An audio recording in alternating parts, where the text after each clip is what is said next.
Welcome back to Dig-In's Garden Tech. I'm Farmer Tyler at the Grow House, and we're going to check out some varieties that grow well in hydroponics. First is Bib lettuce. This is the most popular hydroponic crop. Here we have about a 4-week-old Bib lettuce, and it's still got another 2 weeks to go. It should get a good bit bigger, and we'll harvest them and package them inside of a clamshell. And when they're harvested like that, they can actually last them about 4 weeks after harvest. It's almost double the length of a cut head of lettuce. So that's our main crop at the Grow House, a very easy to grow hydroponic crop. I would definitely suggest it for beginners. It can take a lot of abuse. Another fun crop for beginners is Swiss chard. Swiss chard is really fun to grow because its roots match its stem color. It does some crazy things.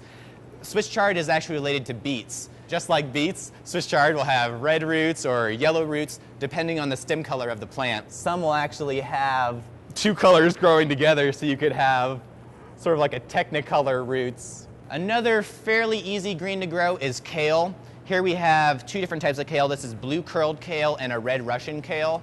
We also grow Toscano kale. This is a red oak leaf lettuce. The oak leaves sometimes are a little bit more susceptible to pest problems.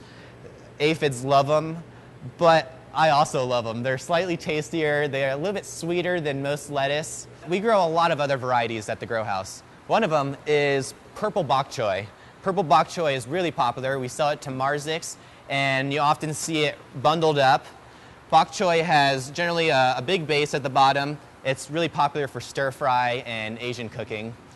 And a relative of bok choy is tatsoi. Tatsoi is similar, except for instead of a large base, you have a lot more fine leaves. And some crops, like herbs, have special requirements. Here we tried to grow cilantro in the same system that we grow our Bib lettuce and kale and Swiss chard.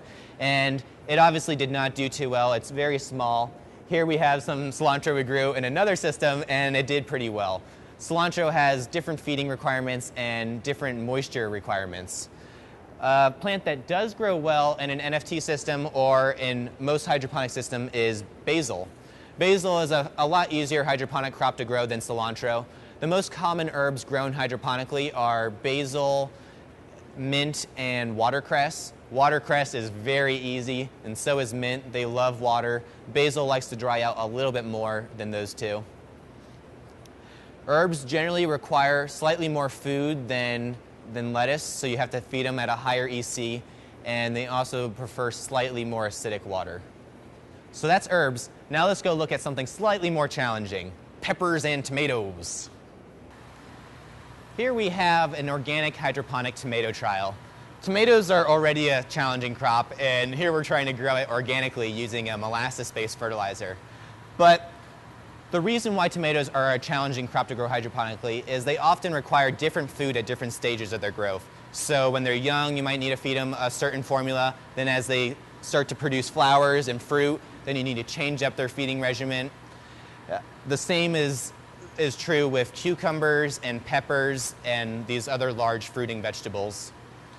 They also grow for a lot longer. A hydroponic tomato is often grown for about 9 months, and that's a long time to maintain a crop. So it becomes susceptible to foliar diseases, root diseases, and trying to keep a plant healthy for 9 months is slightly more challenging than a lettuce crop, which is only about 7 weeks. Here we have some organic strawberries. These are being grown in coconut coir, or recycled coconut husk. Strawberries are a challenge to grow because they don't like to get their crown wet.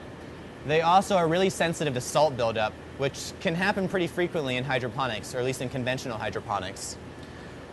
Organic or hydroponic strawberries are going to have a bigger role in the future of strawberry production, especially as soil fumigants such as methyl bromide have become illegal over the last couple of years. So expect to see more hydroponic strawberries, but it is a challenge. Thanks for joining me at the Grow House and checking out the crops that we grow.